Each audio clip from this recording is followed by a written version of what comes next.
Alright, so you play a game like League of Legends, or any hyper-competitive sport, whether it be League of Legends, Apex Legends, Valorant, CSGO, and you find yourself in high-stress situations, and you find the stress gets to you, and you start tunnel visioning, you start having a panic attack. If this is you, this video is made specifically for you.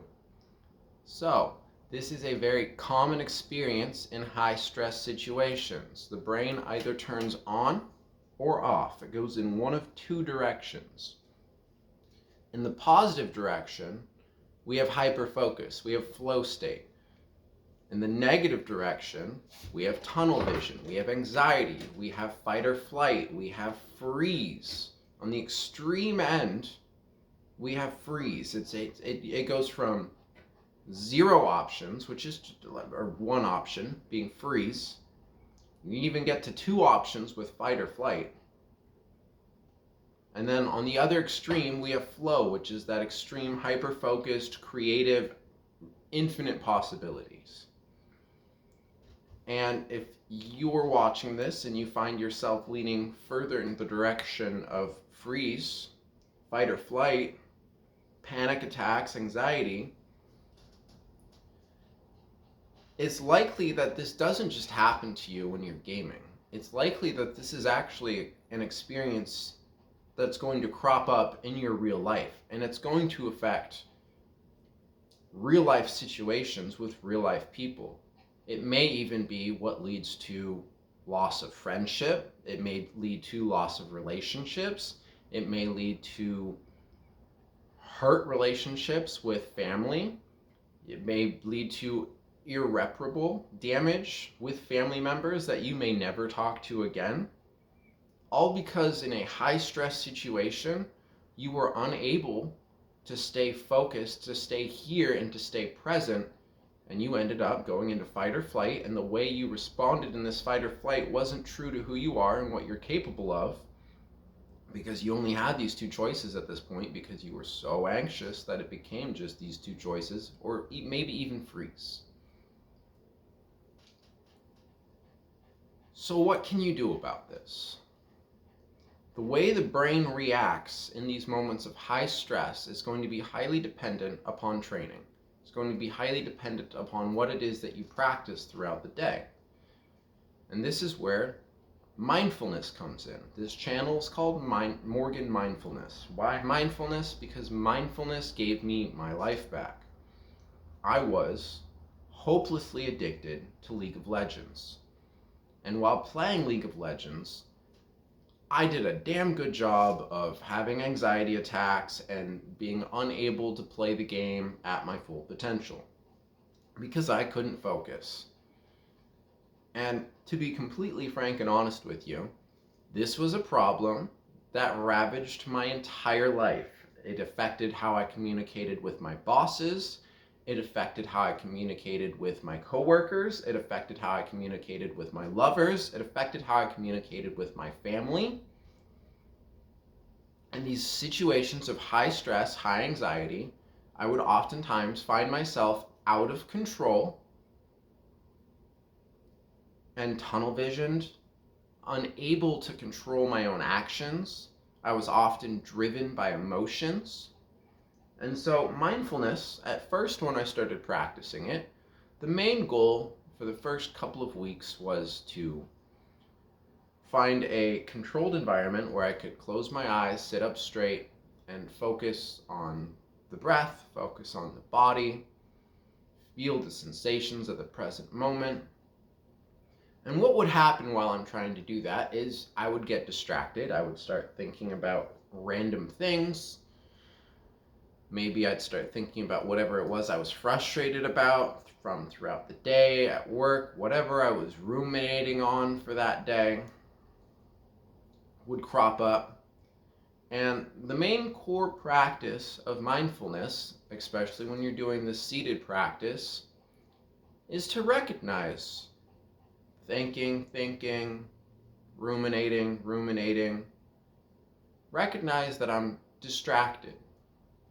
And that was an opportunity to do a repetition. That was my opportunity to then come back to the present moment, to feel my feet on the ground, to feel my body in space, to take another look at my posture. Am I seated up straight? How does the breath feel coming into the body? And then I might be back off into thought land, and I might even be ruminating for 2 to 3 minutes about something that pissed me off. And suddenly I'd come to the realization that, oh, I'm back into thought land. And one thing that was very hard at this point in the practice was to not get mad at myself for being distracted. As you're trying to do this practice of being more mindful and in the present moment, it becomes very easy to get frustrated that you're failing, because it's going to feel like every time you're distracted, you're failing, when in fact, distraction is a necessary component of mindfulness-based meditation practices. In order to do a repetition of mindfulness in this mindfulness-based meditation practice, you actually have to get distracted. Because the repetition is not how long can I sit here and be focused. The practice is how many times can I notice I'm distracted and shift back to focus, fall back into the present moment, shift back into this hyper-focused state. So the practice is constantly focused, becoming naturally distracted as a byproduct of the practice, and then recognizing this distraction as your opportunity to do a repetition of refocusing.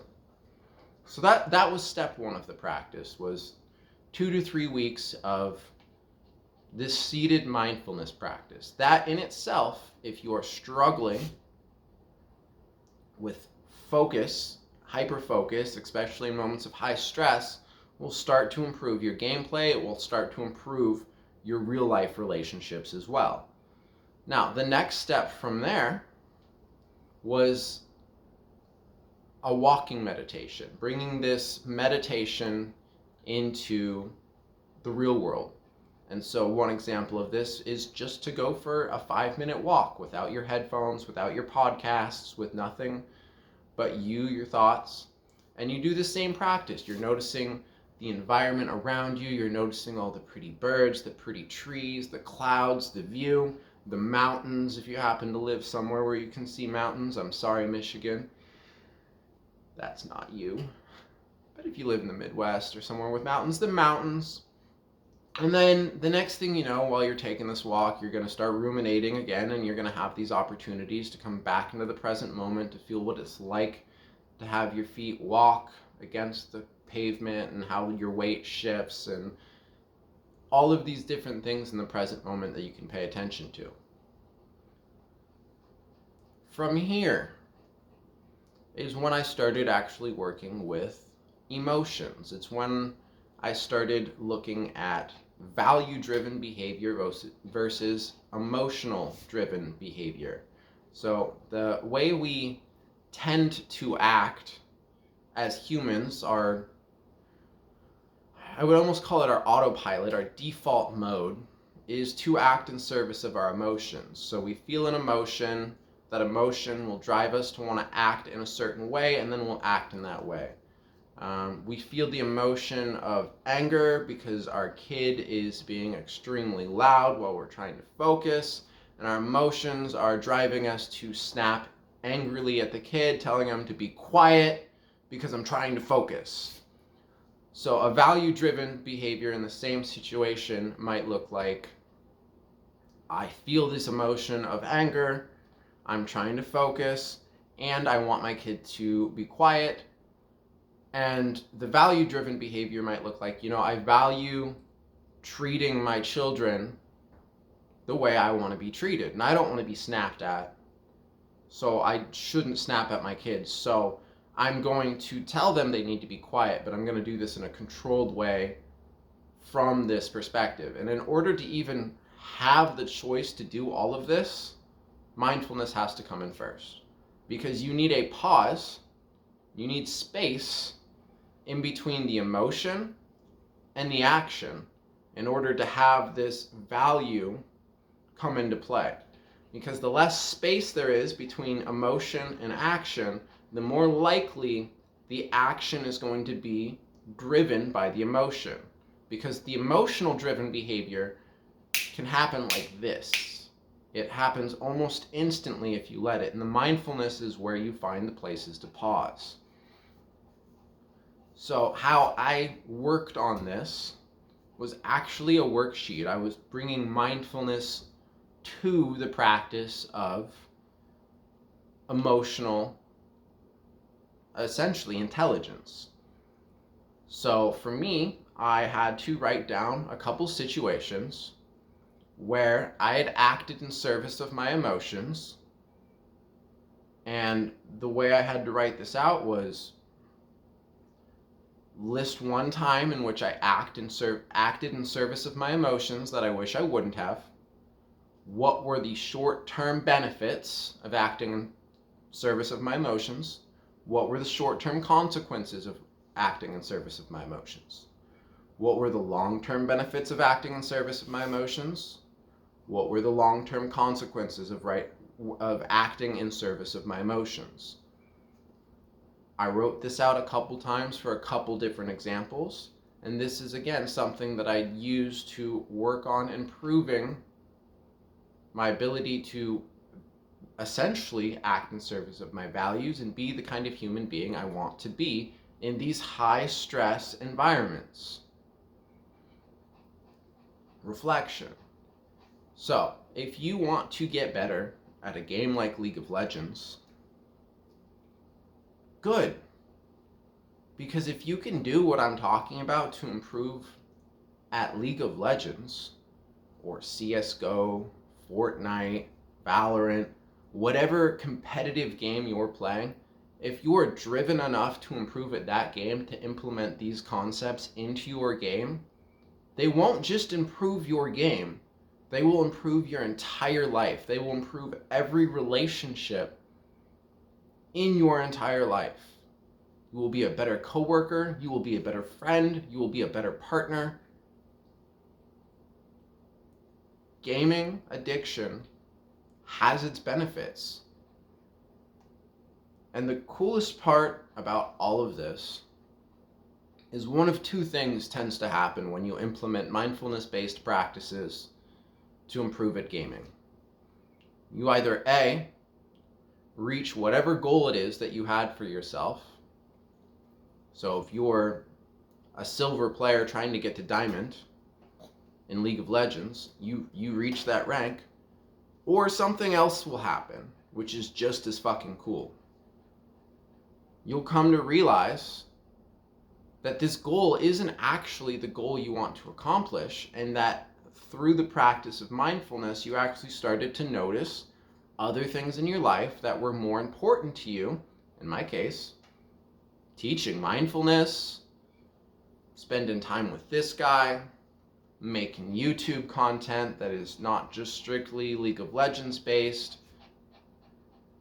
You'll find that there are other things in your life that are just as worth your time and effort, and you'll find you don't want to play games like League of Legends all the time.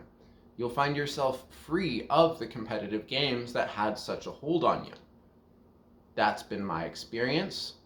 That's been the experience of most people who have gone through mindfulness-based training practices. And I strongly encourage you to just give it a shot. Some of the greatest in every sport have practiced mindfulness as a way to get one up on the competition around them.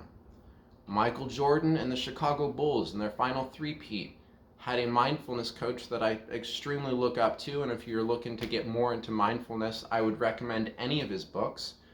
The guy's name is George Mumford. He's worked with the likes of Michael Jordan and the Chicago Bulls during that three-peat. He worked with Kobe. He worked with Shaq.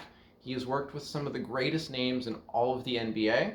And prior to that, he used to work with prison inmates. You name it. The dude has worked with just about everybody who's anybody, and as well with people who are absolutely nobody.